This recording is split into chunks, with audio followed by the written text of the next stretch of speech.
Cuando la gente habla de Red Dead Redemption, es muy común ver conversaciones sobre cómo este es uno de los mejores juegos de la séptima generación, e inclusive están los que dicen que es uno de los mejores juegos de todos los tiempos. Y cuando llega la hora de explicar por qué se le ha dado ese estatus, la conversación suele pasar por los siguientes puntos. Red Dead Redemption 2 puntos tiene uno de los mejores guiones que jamás se hayan escrito en el medio, un sobresaliente apartado técnico para la época y un esquema jugable que complementa su temática a la perfección. De estos 3 puntos coincido al 100% con el hecho de que es un prodigio técnico, pero lo de decir que su esquema jugable complementa su temática a la perfección es una afirmación que encuentro cuestionable a varios niveles, y lo que opino del guión de Red Dead Redemption lo voy a resumir de la siguiente manera.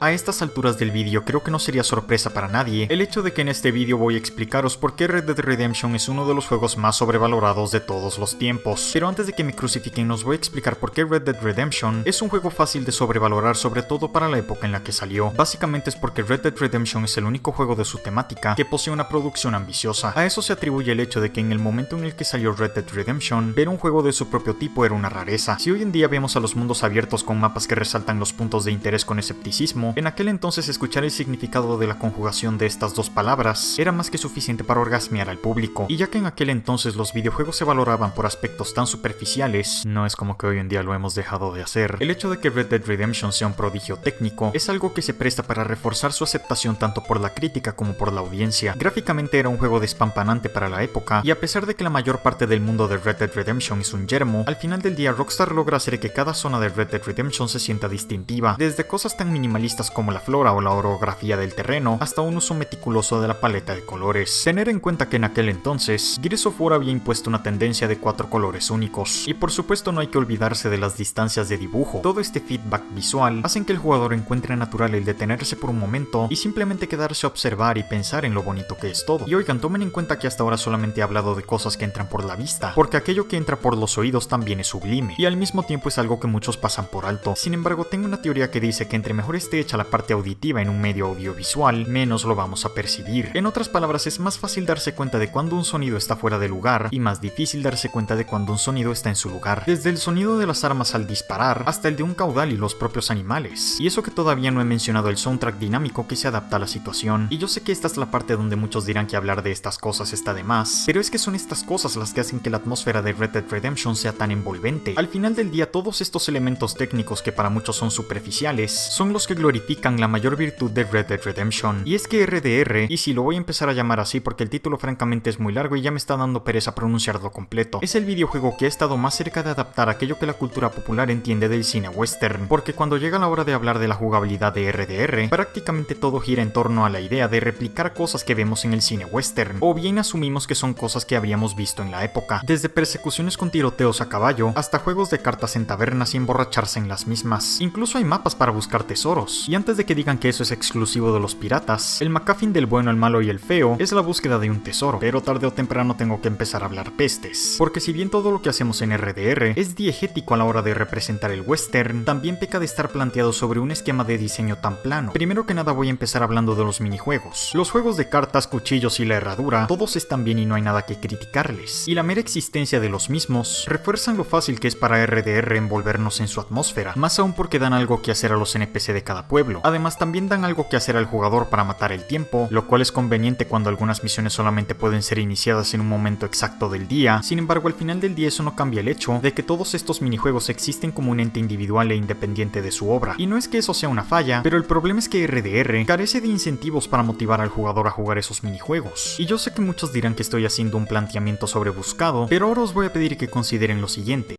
¿Cuál es la diferencia entre el póker de RDR y la aplicación del mismo juego para un smartphone? O mejor aún, ¿por qué prender la consola para jugar al póker cuando un smartphone me permite hacer eso mismo de una forma más práctica y versátil? Para el caso, las únicas respuestas que puedo ver medianamente viables, 2 puntos, es porque un mundo abierto necesita dotarse de actividades menores, con el fin de dar al jugador algo con lo cual perder el tiempo mientras está merodeando. Si bien eso es conveniente para las misiones que solamente pueden ser iniciadas en un momento exacto del día, no es como que eso sea una buena mecánica. El jugador que está parado encima del icono que da inicio a la misión, es un jugador que quiere hacer la misión más no perder el tiempo con minijuegos. Tengan en cuenta que las propiedades que hacen de punto de guardado hacen que el tiempo pase más rápido que jugar al póker. Además, en Grand Theft Auto 5, las misiones ajustaban el tiempo del día de forma automática según las necesidades del guión, lo cual demuestra que la idea de forzar al jugador a esperar un momento exacto del día en orden para iniciar una misión era una falla que acabó siendo corregida en un juego posterior. La otra razón que puedo ver factible sería: el mundo se consume en dinero, el dinero es dinero, el dinero es dinero, el dinero es dinero, el dinero es dinero, aprende algo, dinero. Y esto me lleva a hablar de la dinámica sobre la economía de RDR. Simplemente es trivial. Con el dinero puedes comprar cosas, pero al mismo tiempo nada de lo que puedes comprar es indispensable. No hay necesidad de comprar consumibles puesto que John Marston tiene vida regenerativa. Puedes comprar armas, pero solamente puedes comprar las que representan una ranura desbloqueada. A eso se suma el escaso retroceso del gunplay, de modo que no es como que haya diferencias significativas entre armas de la misma ranura. También puedes comprar munición, pero al final del día los enemigos abatidos sueltan toda la munición que vas a llegar a necesitar. Puedes comprar propiedades, las cuales proveen de suministros y a su vez hacen de punto de guardar partida, pero luego resulta que John Marston tiene un campamento portátil, el cual también es un sistema de viaje rápido. Además, los suministros ni siquiera suelen escasear. Puedes decir que necesitamos el dinero para jugar a los juegos de cartas, pero es que eso nos devuelve a la pregunta de los smartphones, la cual fue la que inició toda esta conversación sobre el sistema económico. Todo lo que nos queda para darle valor al dinero en RDR son unas cuantas misiones donde John Marston tiene que pagar dinero a algunos NPC y pagar las deudas sobre tu propia recompensa. Y con esto pasamos a hablar del sistema moral de RDR, el cual funciona de la misma forma en la que lo hace el sistema moral de Infamous, con la excepción de que en RDR nunca se trastea con detalles importantes de la historia y tampoco provee mejoras en la mecánica de juego. Si el sistema moral de RDR no repercute en la historia y tampoco repercute en la jugabilidad, entonces os preguntaréis qué es lo que hace. 2 puntos. Simplemente hace ajustes en la dinámica económica. Si tienes un buen karma obtendrás descuentos en las tiendas, y si tienes un mal karma irás por la vida con una marca de recompensa, la cual puedes quitarte al pagar una deuda, además de poder lootear a los NPC que hayas acribillado. En este momento tengo que decir que encuentro irrisible el cómo este sistema de karma favorece de forma arbitraria un estilo de juego sobre el otro, sin mencionar que el único beneficio de tener un buen karma son descuentos en tiendas que nunca tendremos la necesidad de usar. No estoy diciendo que el sistema karmático de Infamous sea bueno, pero al menos este tiene alicientes que influyen de forma directa tanto en la historia como en el juego. Básicamente podemos decir, el sistema de karma es intrascendente por su escasa influencia en la historia y cuestionable por promover un estilo de juego sobre el otro.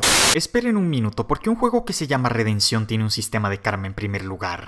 Ahora que sabemos que los minijuegos de RDR son un ente independiente del núcleo de la jugabilidad y al mismo tiempo sabemos que los alicientes de ese núcleo son dispensables, solo quedaría responder a la pregunta de qué es el núcleo de la jugabilidad de RDR. Básicamente lo que vamos a hacer la mayor parte del tiempo: galopar, pegar tiros y nada más. Y no estoy diciendo que esté mal, porque incluso cuando mis palabras hacen parecer que estoy minimizando estos sistemas, existen detalles en esos sistemas los cuales hacen que la atmósfera tan absorbente de RDR sea aún más absorbente. Cosas como tener que enlazar y adiestrar a los caballos salvajes en orden para que estos puedan ser cabalgados, o el caso de poder interpretar las rocas como coberturas en los tiroteos. El gran problema es que todo esto da igual cuando te das cuenta de cómo los ideales de RDR entran en conflicto con la filosofía de diseño de GTA.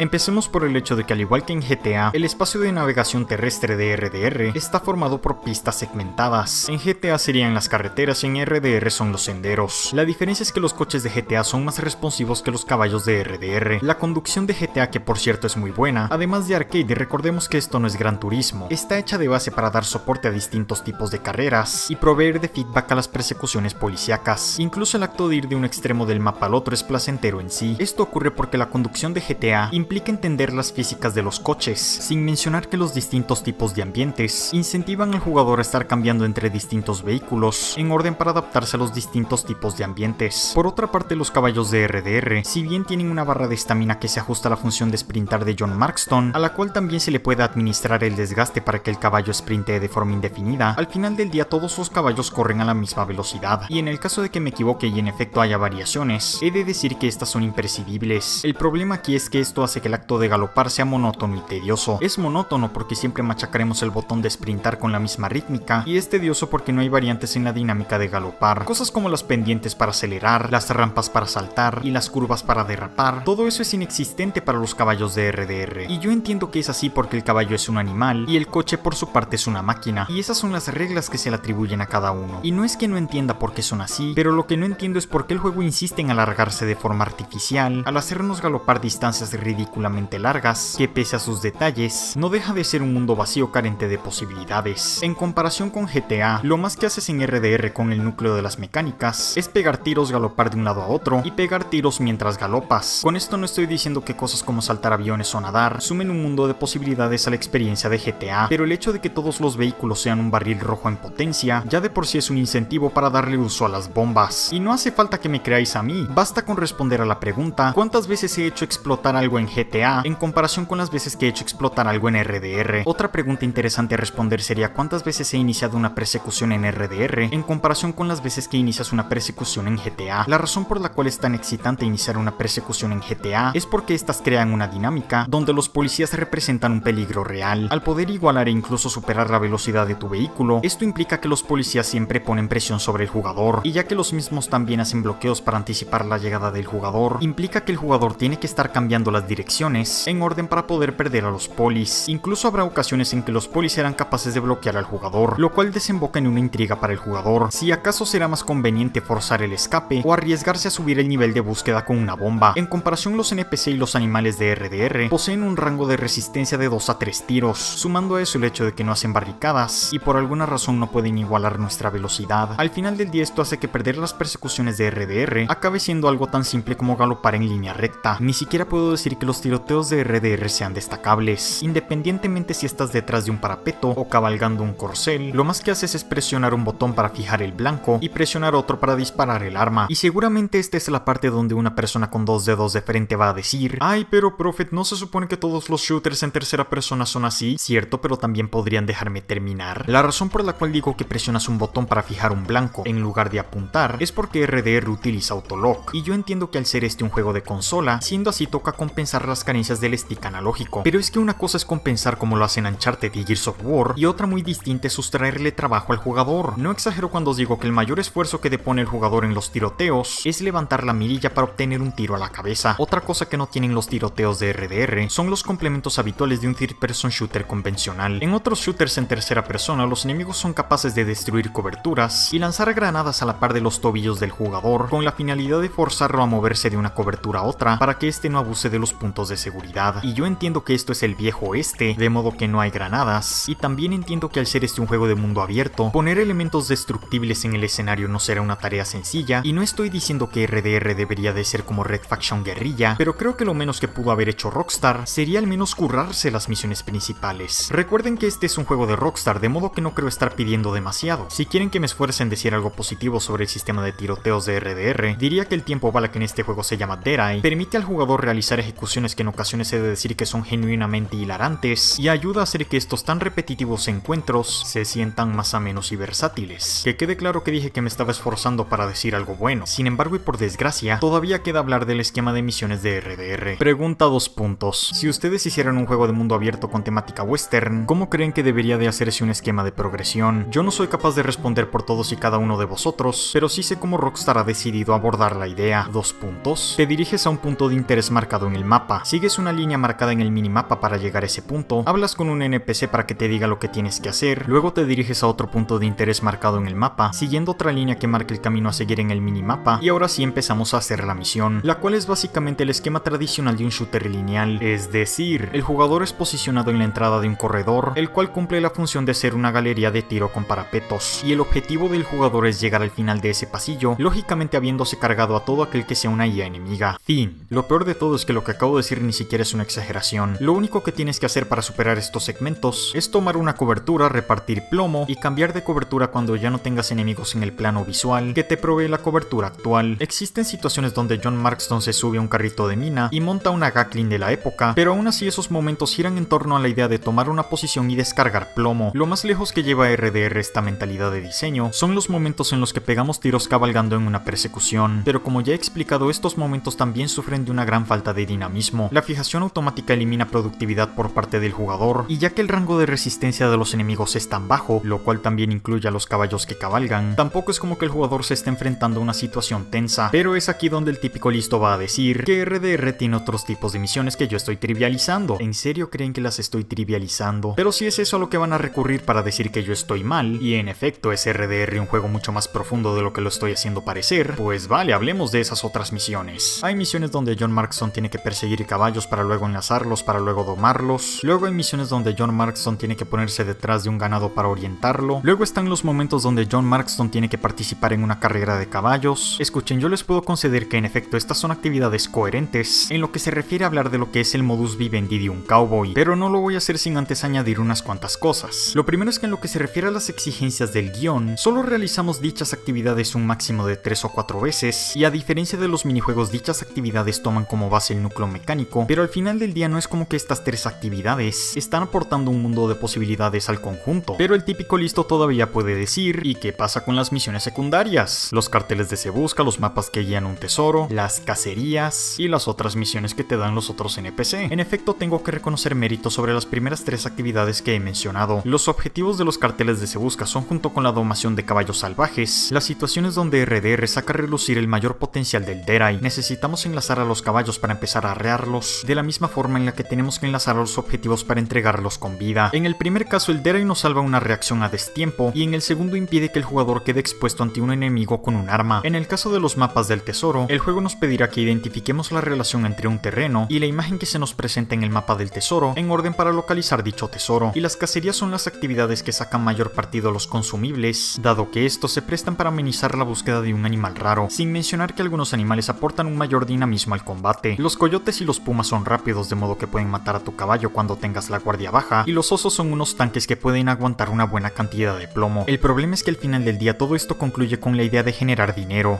que ni siquiera sirve para comprar un sombrero, y lo mismo aplica para los eventos aleatorios. Y antes de que alguien hable sobre la opción que presenta RDR de jugar sin la interfaz, junto con los beneficios que eso aporta, tengan en cuenta que el mundo de RDR no está hecho para ser jugado sin la interfaz. Son orografías muy irregulares y por más bonitas que sean las vistas, las mismas carecen de un punto en común que las puede interconectar, ergo servir como punto de referencia para orientar al jugador que relacione su distancia y ubicación sobre un punto de interés en común. Ahora, sobre las misiones secundarias, he de decir que son tremendamente desinspiradas, mal armadas y mal escritas, pero aún así entiendo por qué la gente sobrevalora las misiones secundarias de RDR, y es que por lo menos en las más comunes a realizar por parte de la comunidad, estas suelen terminar con un giro impactante, el cual logra hacer que la misma sea memorable, más que nada porque son cosas que no ves venir hasta que es demasiado tarde. Tengan en mente que lo que acabo de decir es el por qué es fácil sobrevalorar las misiones secundarias de RDR. Ahora os voy a explicar por qué son tan mediocres como el resto del juego. Concretamente es por el hecho de que todas las misiones secundarias sobrellevan la misma estructura de 3 fases, con excepción de aquellas donde esas 3 fases se ven alargadas, o bien reciben una modificación menor. Fase 1, 2 puntos. Tenemos un encuentro casual, por no decir coincidentalmente conveniente, con una inteligencia artificial que nos va a encomendar una tarea. Fase 2, 2 puntos. La tarea consiste en viajar a otro punto del mapa, con la finalidad de hablar con alguien más o recoger un objeto. Fase 3, 2 puntos. Volvemos con el NPC que nos dio la misión, y resulta que la conclusión de la historia es algo impactante que nadie vio venir. Escuchen, son muchos ejemplos y claramente no los voy a abordar todos, sobre todo porque mi objetivo es demostrar lo mediocre que es este juego. Sin embargo, y por el bien de mi credibilidad, voy a extenderme con 3 de los ejemplos que más se suelen comentar. Concretamente serán la anciana cuyo prometido está muerto, el hombre cuya esposa es un cadáver, y el hombre del sombrero de copa. En el primer caso nos encontramos a una anciana en los alrededores de una iglesia, la cual nos va a pedir que busquemos a su desaparecido prometido. Luego de eso, las instrucciones de la misión nos dirán que debemos de hablar con el músico de un bar, el cual nos pedirá una de 2 cosas a cambio de la información que buscamos. La primera es pagar $5 y la segunda es secuestrar a su mujer. Por razones que ya he explicado, $5 en este juego no representan una gran inversión, pero suponiendo que hayamos optado por secuestrar a la mujer del músico, pues en ese caso tocará ir a hablar con su mujer que está en otra cuadra del mismo pueblo, y ya que su mujer está en una rabieta alegando que su esposo es una persona horrible, sin opción de poder dialogar con ella, nos veremos obligados a secuestrarla en orden para progresar con la misión, a menos que prefieras pagar los $5. El músico nos dirá que el prometido de la anciana lleva muerto un tiempo, y luego nos dará la ubicación de la tumba en la que se encuentra. Como supondréis, la misión termina con John Marston contemplando dicha tumba. En cuanto a la misión del hombre cuya mujer es un cadáver, se resume en que John Marston tiene un encuentro casual con un sujeto que está buscando flores exóticas, con la obvia finalidad de agradar a su mujer, y por ende le pide a nuestro protagonista que lo ayude a buscar más flores exóticas. Una vez que tengamos en nuestra haber dichas flores, el hombre que nos dio la misión nos invitará a entrar a su casa, y resulta que su mujer es un cadáver y él cree que está viva. Ahora, sobre el hombre del sombrero de copa, el cual muchos teorizan que es la conciencia de John Marston, básicamente es un hombre bien vestido en mitad de la nada que responde a las preguntas de John Marston de forma ambigua. Además de eso, también nos da la ubicación de 2 NPC. Uno de ellos es un hombre que está a punto de serle infiel a su mujer, y el otro es una monja a la cual John Marston le da un fajo de billetes en una cinemática. Ambos casos consisten en tomar una decisión cuestión moral, porque RDR tiene un sistema moral y para algo será. En el primer caso podemos alentar al hombre a serle infiel a su mujer, o convencerlo de no hacerlo, y como en el segundo caso John Marston ya habrá dado el dinero por medio de una cinemática, la decisión consiste en que podemos irnos y dejar las cosas como están, o matar a la monja y recuperar el dinero que John Marston dio en la cinemática. Independientemente de las decisiones que hayas tomado, la misión concluye con el sombrero de copa dando más respuestas ambiguas a las preguntas de John Marston, y como es lógico, John Marston acaba perdiendo la paciencia y pasa lo que tiene que pasar. ¿Y cuáles son las conclusiones de todo esto? 2 puntos. Empecemos por el hecho de que las primeras 2 misiones secundarias sobrellevan la típica estructura de sidequest de relleno de mundo abierto. Vas a un sitio a hablar con alguien, ese alguien te dice que vayas a otra parte a hablar con otra persona o directamente a recoger algo, y luego tienes que hacer una tercera redirección de trayecto en orden para concluir la misión. Y yo sé que muchos dirán que es trágico lo del prometido de la anciana o lo del necrofílico, pero no es como que haya desarrollo sobre esas anécdotas. Y digo anécdotas porque todo lo que son estas misiones secundarias son casualidades que le pasaron al primo del amigo del vecino del cuñado, y las misiones del sombrero de copa son lo mismo pero con una decisión de por medio. Y no es como que esas decisiones tengan impacto en el arco de personaje de John Marston. Lo que estoy tratando de dar a entender es que una buena historia es más que un final inesperado. También se trata de cómo se llega a ese final, y yo lo siento, pero la forma en la que RDR llega a esos finales es tan sosa que no sé si sentir pena por los escritores que las escribieron o por las personas que creen que esto es buena escritura. Y hablando de la escritura y aprovechando que ahora mismo estoy con todo el tema de la narratología de RDR, esta es la parte del vídeo donde voy a diseccionar la historia de RDR. Spoiler, es atroz. Cuando llega la hora de preguntar por qué la historia de RDR es tan buena, se suele alegar que RDR es una de las mejores historias sobre la redención en un videojuego y que John Marston es uno de los personajes mejor escritos de su medio. Pero ¿por qué? A lo primero se suele responder con que John Marston enfrentó a ejércitos de bandidos, cruzó la frontera 2 veces para formar parte de la Revolución Mexicana, dio cacería a sus ex colegas del crimen y también formó parte de una revuelta relacionada con los nativos americanos, no por el deseo egoísta de una venganza, sino por volver a ver a su familia con bien sana y salva. A lo segundo se suele responder con cosas como John Marston fue un forajido miembro de una banda al cual lo abandonó su padre, o también podríamos decir cosas como a John Marston se le murió su hija y sus compañeros de pandilla lo traicionaron y abandonaron, también se acostaron con su mujer porque era una prostituta y fue un forajido legendario responsable de muchos crímenes. Y si al final nadie hace alusión a nada de eso, muy probablemente empezarán a hablar de los eventos del videojuego, los cuales acabo de comentar. Y sí, señores, yo ya sé todas esas cosas, no es necesario que me las estén repitiendo en los comentarios, pero no es como que en algún momento John Marston se detenga a pensar en sus acciones y surjan ideas como oh vaya,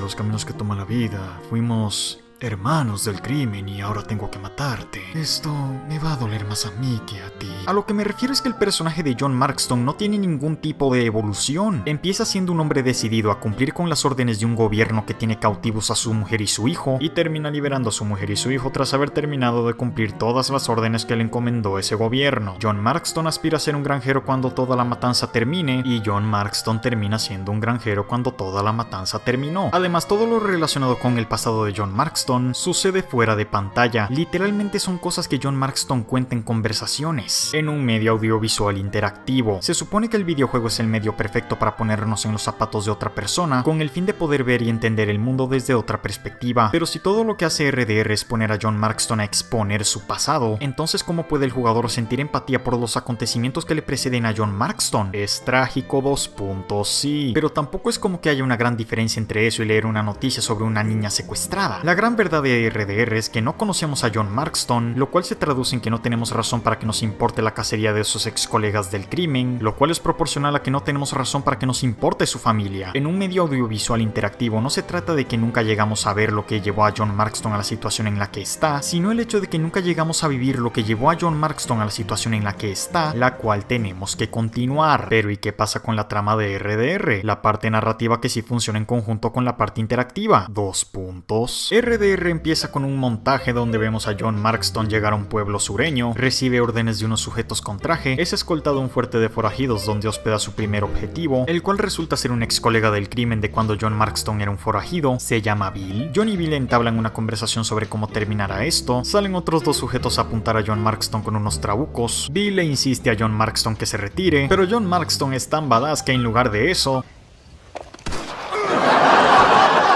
Luego Bonnie McFarlane rescata a nuestro protagonista de morir desangrado, le brinda atención médica y refugio, y en retribución John Marston se empeña a hacer trabajos de granja en orden para pagarle a Bonnie por su hospitalidad, lo cual se resume en que estaremos haciendo trabajitos para Bonnie, desde cosas básicas relacionadas con el mantenimiento de la granja McFarlane hasta ser del héroe del día cuando los bandidos hacen de las suyas. Todo esto con el fin de hacer que John Marston cuente la historia de su vida a Bonnie McFarlane, ergo nosotros, y el por qué anda por ahí juntándose con otras personas para matar a más personas. Y hablando de las personas con las que se junta John Marston para matar a otras personas, ya que el plan de llamar a la puerta principal y decir voy a matarte no funcionó, toca ir a pedir ayuda al alguacil del pueblo, el cual dice que no, a menos que John Marston haga unos trabajos para el alguacil. Al final de una de las misiones los policías hacen alusión a un hombre desaparecido, el cual a John Marston le toca buscar, el cual resulta ser un estafador que anda por la vida haciéndose enemigo del mundo porque es un estafador, y a pesar de que no le debemos nada a este estafador que acabamos de rescatar de morir deshidratado en el desierto, el guión dicta que debemos de trabajar para ese estafador porque él mismo necesita de un plot device para introducirnos al irlandés borracho y a Gollum, los cuales también nos pondrán a trabajar. En el caso del irlandés borracho es porque él mismo nos facilitará una Gatling de la época, en el caso de Gollum es porque él servirá de distracción en el asalto al fuerte, o al menos eso fue lo que yo entendí de su papel en el asalto al fuerte, y en el caso del estafador de feria es para que nos preste su carrusel en el cual montaremos una torreta. Las misiones que nos dan estos personajes varían entre matar gente a pie, matar gente a caballo y participar en unas carreras. Y una vez que hayamos terminado de trabajar para esos idiotas, resultará que todos han quedado de acuerdo para decir unánimemente: sí, acabas de hacer lo que te pedí que hicieras, pero necesito que hagas esta otra cosa por mí y ya después haré lo que me estabas pidiendo que hiciera. En otras palabras, esto es un ejemplo de cómo RDR recurre a la repetición con la finalidad de extender el tiempo de duración de forma fortuita. Finalmente llega la hora de atrapar a Bill con un caballo de Troya, con 2 sesiones ridículamente largas de disparar una torreta y una de apuntar y disparar detrás de coberturas. John Marston descubre que Bill se escapó a México, lo cual también sirve como excusa para introducir a Javier Espuela, otro ex colega del crimen de la antigua banda de John Marston, y ahora con la ayuda del irlandés borracho, nos veremos forzados a aguantar 7 minutos de pegar tiros detrás de una sola cobertura. Todo sea con tal de atrapar a Bill y a Javier. El irlandés borracho toma su propio camino, pero no sin antes darnos la ubicación de un militar, el cual nos va a poner a trabajar como mulas, pero ya voy a llegar a eso. Cuando John Marston llega a México, la historia de RDR se divide en 2 frentes. Esto ocurre porque México está en periodo de revolución y John Marston termina haciendo trabajos para ambos bandos, con la finalidad de que alguno de los bandos encuentre a Bill y a Javier, pero una vez más me estoy adelantando. Cuando llegamos a México, el juego introduce por la fuerza una figura de mentor para John Marston, y digo que lo fuerza porque el encuentro se trata como una casualidad. Además, John Marston ya tiene cierta edad y se ha pasado toda su vida siendo un genocida. Durante todo el juego hemos estado siendo unos genocidas. Solo para llegar a México, John Marston tuvo que hacer un genocidio de mexicanos. Incluso la razón por la cual se presenta Landon Ricketts se debe a que John Marston mató a 3 mexicanos enfrente de él. Pero bueno, ya que el guión insiste en que esto es necesario, sin mencionar que ya hemos cubierto 1/3 de la historia, por simple lógica dicha figura de mentor tiene que servir para algo más que enseñarnos a hacer lo que hemos estado haciendo desde el principio del juego. Y en efecto es así. Sirve para introducirnos al estereotipo de mexicana religiosa, la cual cree ser la esposa del líder de la Revolución Mexicana. Si os preguntáis cómo es que todo lo que estoy diciendo tiene sentido, es todo gracias al poder de las misiones repetitivas donde siempre estaremos matando gente, ya sea detrás de un parapeto o mientras galopamos sobre un caballo. Pero eso es solo el frente rebelde, ahora hablemos del frente militar. Básicamente John Marston se encuentra con unos militares de una moral cuestionable, les comenta que está en México para llevarse a 2 de los más buscados de América, y al final se llega a un acuerdo en el cual John Marston tiene que hacer 1000 trabajos para los militares, y a cambio los militares procuran encontrar a los sujetos que John Marston estaba buscando. Lo que tenemos aquí es una dinámica donde John Marston realiza trabajos para ambos bandos, puesto que con ambos bandos se llega al mismo acuerdo. Tú realiza estos trabajos para nosotros y eventualmente encontraremos a los sujetos que estabas buscando. Y ese es precisamente el gran problema del arco de México, y es que todo lo que hacemos en México se monta a partir de una promesa ambigua. Ninguno de los bandos para los que trabajamos simultáneamente tiene la capacidad de garantizar que cumplirá su parte del trato. No es como que los militares tengan presos a Bill y a Javier, o que Bill y Javier sean aliados de la revolución. Al menos de esa forma el acuerdo pasaría a ser: tú realiza esta lista de trabajos y nosotros te entregaremos a los sujetos que estabas buscando, los cuales ya están en nuestro poder. Sigo pensando que la forma en la que se desarrolla el primer arco en América es atroz, pero al menos ahí sabes dónde está tu objetivo y sabes que necesitas poder de fuego para tirarlo abajo. En contraste, en México solamente hacemos misiones tras misiones, sin que ello implique una noción de progreso, y seguramente el típico listo va a decir que eso es mentira, puesto que en realidad estamos ayudando a hacer progresar la guerra. Pero siendo así, el hecho de que John Marston realice tareas para ambos bandos solo refuerza la idea de que nada de esto nos tiene que importar. ¿Qué más da si los militares nos traicionan si de todas formas no estábamos de su lado. Incluso podríamos reproducir esta misma escena con los rebeldes y todo seguiría igual, porque lo único que importa para hacer progresar la historia de John Marston es capturar a Javier Escuela y a Bill Williamson. Y aunque el típico listo pueda decir que está justificado que John Marston esté haciendo trabajitos, puesto que este es un forastero que tiene que ganarse el respeto de los demás, no quita el hecho de que todo sigue estando montado sobre una promesa ambigua, ergo sigue siendo una escritura cuestionable. Eventualmente John Marston termina haciendo lo suyo, solo para que lleguen los del gobierno a decirle a John Marston que esto aún no se ha acabado. Ahora toca ir a por el mentor de la infancia de John Marston, Dutch Van der Laan. Durante la primera mitad del último arco de RDR, se nos presentarán un antropólogo y un nativo americano, con los cuales nos daremos en la tarea de investigar a otros nativos americanos de la zona. Con investigar me refiero a matar, puesto que los mismos están bajo la influencia de Dutch Van der Laan. Al final ayudamos a escapar al antropólogo y al nativo americano se lo cargan, lo cual es otra forma de decir que no tenían peso en la historia. La segunda mitad del último arco se resume en encarar unos encuentros con Dutch Van der Laan para subsecuentemente llegar a su inevitable final. En este último arco hay ocasiones donde el guion intenta hacernos reflexionar sobre cómo los tiempos cambian, en plan como estas tierras solían pertenecer a los nativos americanos, pero luego los hombres blancos impusieron la civilización y con ellos sus reglas. Pero al final pasa lo mismo que sucede con el arco en México. Da igual quién sea el ganador de la revolución, puesto que al final lo único que importa es capturar a los hombres que se nos encomendó capturar. Todo ello con el fin de volver a ver una familia que nunca se nos ha presentado y con ello iniciar una nueva vida como granjero. Y tú podrás decir que todas las cosas que pasan son trágicas, pero no es como que en algún momento John Marston se haya detenido a pensar si el fin justifica los medios o si lo que está haciendo es moralmente cuestionable. Recordad que este es un juego donde controlamos a un genocida. Y con esto vuelvo al tema sobre el arco de personaje de John Marston, o mejor dicho, la inexistencia de un desarrollo sobre John Marston. La historia de RDR es una donde el protagonista pasa por infinidad de experiencias, pero ninguna cambia su forma de ser. John Marston empieza siendo un hombre dispuesto a matar para volver a ver a su mujer y su hijo, y termina reencontrándose con su mujer y su hijo después de haber matado a cientos de personas. Y los listos podrán decir que está todo eso de su infancia en el orfanato, o el cuento de que John Marston tuvo una hija que murió, pero la realidad es que todo eso es información que ocurre fuera de pantalla. Literalmente lo cuentan en una conversación que John Marston tuvo con Bonnie McFarlane. Y si el lema de la narrativa cinematográfica es muestra no cuentes, entonces el lema de la narrativa interactiva debería de ser hazlo no cuentes. Y durante todo el juego el jugador ha estado matando personas para otras personas, con el fin de encontrar a otras personas que conoce el avatar del jugador, pero no el jugador. Al menos no hasta llegado el epílogo de RDR. John Marston finalmente se reencuentra con su familia y ahora podrá reiniciar su vida como granjero. Y para todos aquellos que consideraban aburrido hacer los trabajos de granja al principio de RDR, pues prepárense porque esta es una historia que aún no termina. Ahora que John Marston vuelve a empezar como granjero, lógicamente acabaremos haciendo trabajos de granja para que la misma prospere. Además de que también nos daremos en la tarea de enseñarle a Jack, el hijo de John, a ser un hombre.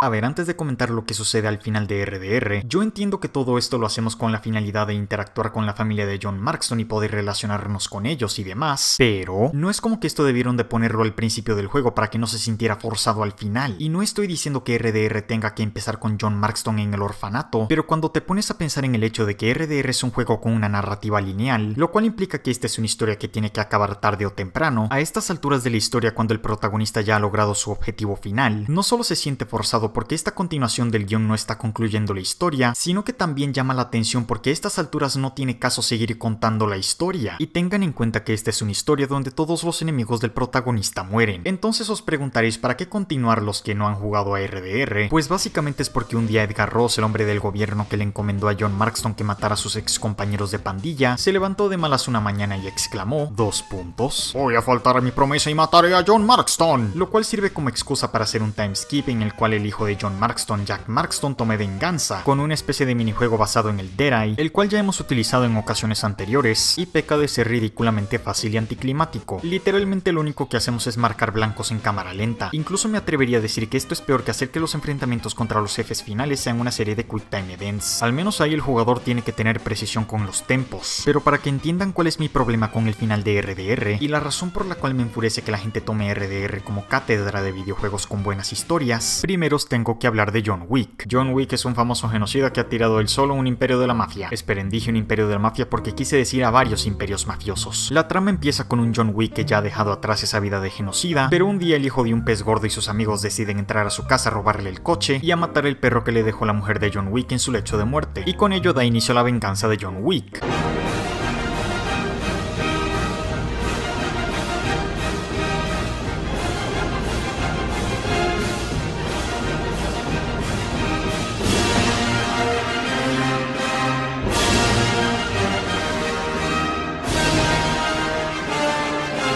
Una vez que John Wick se las arregla para matar al hijo del pez gordo, el pez gordo decide matar a uno de los asesinos que contrató para matar a John Wick, que casualmente era uno de los mejores amigos de John Wick, lo cual lleva a John Wick a cobrar venganza por la muerte de William Dafoe. El punto que estoy tratando de dar a entender es que las cadenas de eventos de John Wick se dan porque sus personajes siguen el lema de ojo por ojo y diente por diente. Están tan obsesionados con ser el que ríe al último que literalmente están dispuestos a llevar las cosas más allá de lo que originalmente se pudo concebir. Por otra parte, en RDR, la persona que decide acribillar a John Marston es el hombre del gobierno para el cual hemos estado trabajando desde el principio. Y puedes decir que en la ficción los peces gordos de vez en cuando se cargan a sus hombres de la bolsa, pero incluso ahí suele haber una razón de por medio que explique el porqué. A lo mejor son agentes dobles como ocurre en Reservoir Dogs, pero así como lo presenta RDR, parece más una excusa para poner de malas al hijo de John Marston y con ello forzar un final supuestamente simbólico donde el hijo venga a la muerte de su padre, un hijo con el que solo interactuamos unas pocas misiones. Probablemente muchos pensarán que esta es la parte donde termino de acribillar a RDR, pero por desgracia aún quedan detalles que ameritan ser comentados. Podéis decir que me estoy esforzando en rebuscar algo que nitpickear, pero soy el único que encuentra extraño que los hombres del gobierno se hayan tomado tantas molestias en hacer un trato con John Marston cuando se establece que ellos son perfectamente capaces de contratar un ejército. No es como que John Marston sepa la ubicación exacta de las personas que están buscando. Además, no es como que John Marston sirva para algo más que pegar tiros. Si cambiáramos a John Marston por un bounty hunter convencional, los hombres del gobierno seguirían obteniendo los mismos resultados. Sin embargo, además de eso, RDR también es un ejemplo sobre cómo las narrativas lineales trabajan en desasociación con los mundos abiertos. La historia de RDR es la de un hombre que mata a todas las personas que se interponen en su camino en base a una causa de moral relativa, con la finalidad de iniciar desde cero una vida de granjero, y el personaje de John Marston es el de un hombre que busca dejar atrás el pasado que le precede. Sin embargo, eso no impide que el jugador pueda matar civiles si lo desea, a pesar de que John Marston se muestra contrario a involucrar civiles en un conflicto. Y trayendo de nuevo a la mesa el tema del dinero, reconozco que no tengo idea de cómo funciona la inflación sobre el valor de la moneda de la época, pero recuerdo que al final de las 2 playthroughs que hice para este vídeo, acabé con suficiente dinero para comprar varias propiedades, y siendo así John Marston podría aspirar a algo más que ser un granjero cuando se reencuentra con su familia. Literalmente podría dejar a los Estados Unidos, montar un negocio en algún otro país y pagar una educación para su hijo, o bien podría olvidarse de todo y vivir tranquilamente.